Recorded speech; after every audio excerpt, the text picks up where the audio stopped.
अस्सलाम वालेकुम। न्यूबॉर्न्स बच्चे यानी नौज़ायदा बच्चों की पैदाइश के बाद कौन से स्क्रीनिंग टेस्ट हैं जो कि करवाना ज़रूरी हैं, जिनकी बर वक्त तशख़ीस हो जाए तो बच्चे आने वाले वक्त में काफ़ी मसाइल से बच जाते हैं और माँ बाप का बर्डन भी कम हो जाता है। आइए आज इन तमाम न्यूबॉर्न स्क्रीनिंग टेस्ट के बारे में बात करते हैं जो कि ज़रूरी हैं। सबसे पहला टेस्ट है जिसको हम कहते हैं मेटाबॉलिक स्क्रीनिंग फॉर न्यूबॉर्न्स। कुछ ऐसी मौरूसी बीमारियां होती हैं, कुछ ऐसी मेटाबॉलिक बीमारियां होती हैं जैसे कंजेनिटल हाइपोथायराइडिज्म, जैसे जिस्म में थायराइड की कमी हो, थायराइड हार्मोन की कमी हो। उसके अलावा कुछ और भी मेटाबॉलिक डिजीज हैं जिनकी बर्थ पे स्क्रीनिंग हो जाती है। एक सिंपल टेस्ट है जिसको कहते हैं हील प्रिक टेस्ट। बच्चे के एक ब्लड के कतरे से एक प्रिक के जरिए इन तमाम बीमारियों का पता चल जाता है, बर्थ पे ही स्क्रीन हो जाती हैं। और अगर बर्थ पे स्क्रीन हो जाए तो इनका तभी से इलाज शुरू हो जाता है और बच्चे की ज़हनी जिस्मानी नशोनुमा मुतासर नहीं होती।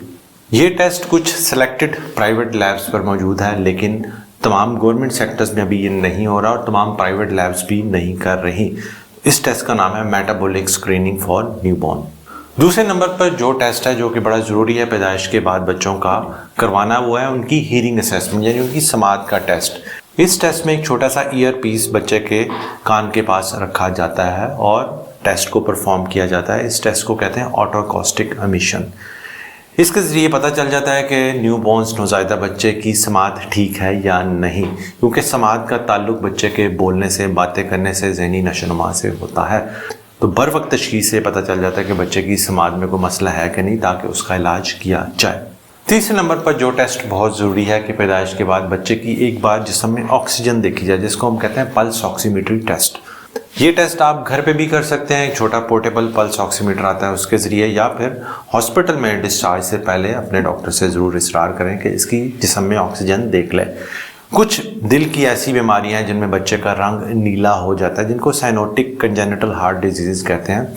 अगर जिस्म में ऑक्सीजन की मिकदार कम आ जाए तो उस वक्त ये स्क्रीन हो सकता है, बर्थ पे अंदाज़ा हो सकता है कि बच्चे के दिल के टेस्ट करवाने की ज़रूरत है या नहीं, और अगर नॉर्मल है तो फिर कोई परेशानी नहीं। उसके अलावा अक्सर बच्चे पैदाइश के बाद पीले हो जाते हैं। हल्का फुल्का यरकान बच्चों में मामूली बात है, आम बात है, जो कि कुछ दिनों या कुछ हफ्तों में ठीक हो जाता है। लेकिन अगर देखें कि बच्चा बहुत ज़्यादा पीला हो रहा है, उसका बहुत ज़्यादा डार्क जॉन्डिस हो रहा है, या वो इतना ज़्यादा है कि उसके पेट, टांगों और पाँव तक उसका यरकान पहुंच चुका है, तो जॉन्डिस के टेस्ट भी करवाना ज़रूरी है, क्योंकि उस सूरत में एक ख़ास हद से ज़्यादा अगर बच्चे को यरकान है वो बच्चे के दिमाग के लिए नुकसानदेह होता है।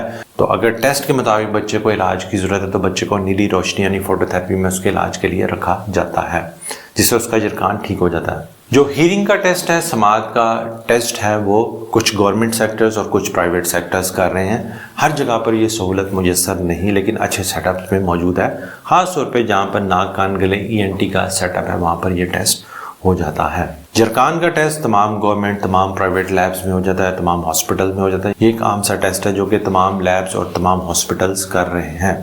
और जैसे मैंने बताया कि पल्स ऑक्सीमीट्री यानी ऑक्सीजन का टेस्ट वो भी तमाम हॉस्पिटल्स, गवर्नमेंट हों, प्राइवेट हों, या इवन आप घर पर भी चेक कर सकते हैं। तो ये तमाम वो न्यूबॉर्न स्क्रीनिंग टेस्ट हैं जो कि आपने करवाने हैं अपने बच्चे में, ताकि वो आने वाले वक्त में मुश्किलात से, बीमारियों से बच सके।